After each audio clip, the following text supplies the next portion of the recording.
उनकी social security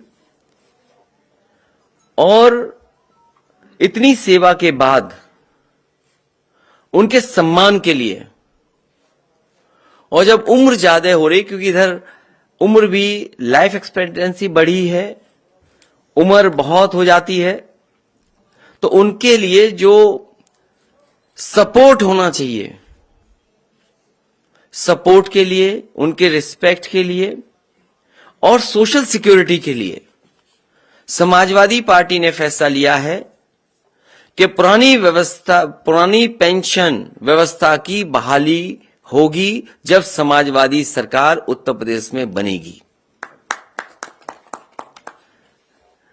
हालांकि मैं पढ़ना चाहूं तो पूरा पढ़ भी सकता हूं, लेकिन हमारे पुरानी पेंशन व्यवस्था की बहाली के लिए घोषणा पत्र में हम लोग समाजवादी लोग शामिल करने जा रहे हैं।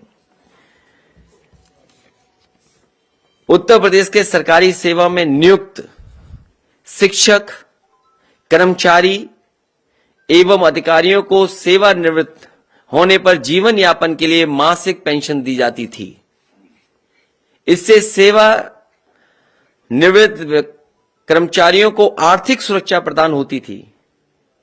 केंद्र में भारतीय जनता पार्टी की सरकार द्वारा वर्ष 2004 में नियमावली बनाई, जिसके आधार पर अप्रैल 2005 के बाद नियुक्त शिक्षक और कर्मचारी की मासिक पेंशन की योजना समाप्त की गई और नई पेंशन योजना लागू की गई, जिससे सेवानिवृत्त कर्मचारी एवं शिक्षक को सेवानिवृत्त होने पर एक मुश्त धनराशि प्रदान की जा रही है।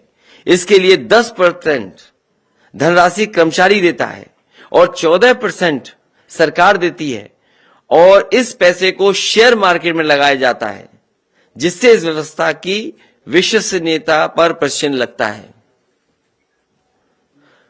मुझसे लगातार तमाम कर्मचारी और शिक्षक संगठन मिले, और जिसमें हमारी बाईं तरफ बैठे हुए हैं, लगातार लड़ते रहे, बैठे, न जाने कितनी बार हमारी बैठकें हुई। केवल आपके साथ बैठक नहीं हुई, बल्कि कई हमारे जो एक्सपर्ट हैं, फाइनेंशियल चीजों को समझते हैं, जिनके पास अनुभव है, उनके साथ भी बैठक हुई। तब जाकर के ये समाजवादी पार्टी ने अपने मैनिफेस्टो में शामिल करने का फैसला लिया है। मुझसे लगातार तमाम कर्मचारी और शिक्षक संगठन मिले और उन्होंने पूर्व की भांति पुरानी पेंशन योजना लागू करने की मांग करी।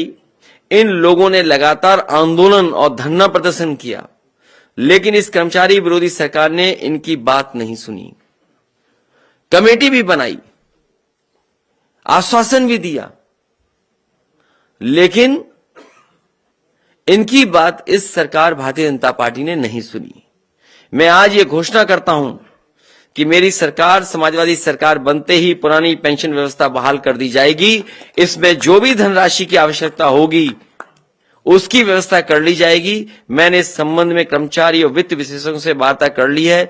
एक कॉर्पस बना करके इस धनराशि की व्यवस्था करने के लिए हम सक्षम हैं। संतुष्ट हैं आप लोग? तो आने वाले समय में ये सरकार शुरू नहीं कर पाई है, पुनः कर्मचारियों के लिए कैशलेस स्कीम जो समाजवादी सरकार में शुरू गई थी, पुनः शुरू होगी। वो तो कंप्लीट है, आपकी तरफ से कंप्लीट है। इस सरकार ने लागू नहीं होने दिया उसको, खाली उसका नाम भी पंडित दीनदयाल उपाध्याय ने दिया था और उसको भी नहीं होने दिया। हमारी सरकार ने कर्मचारियों के लिए कैशलेस इलाज के लिए व्यवस्था की थी, जिसे सरकार ने लागू नहीं किया। वित्त विहीन शिक्षकों को हम सम्मानजनक मानदेय की सहायता अतिरिक्त रूप से प्रदान करेंगे। समस्त तृतीय और चतुर्थ श्रेणी के कर्मचारियों को जहां तक संभव हो सकेगा गृह जनपद, उसके निकट के जनपदों में तैनाती कराने का फैसला लिया जाएगा।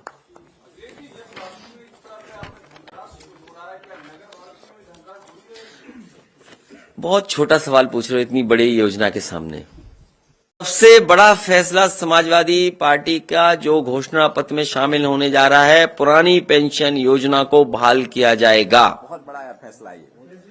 2005 से पूर्व कर्मचारियों को मिलने वाली पुरानी पेंशन व्यवस्था लागू की जाएगी।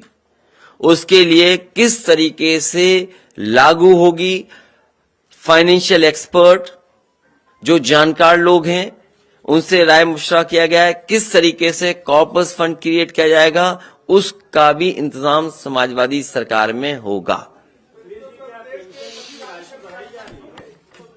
फिलहाल इसी पे हमें काम कर लेने दो।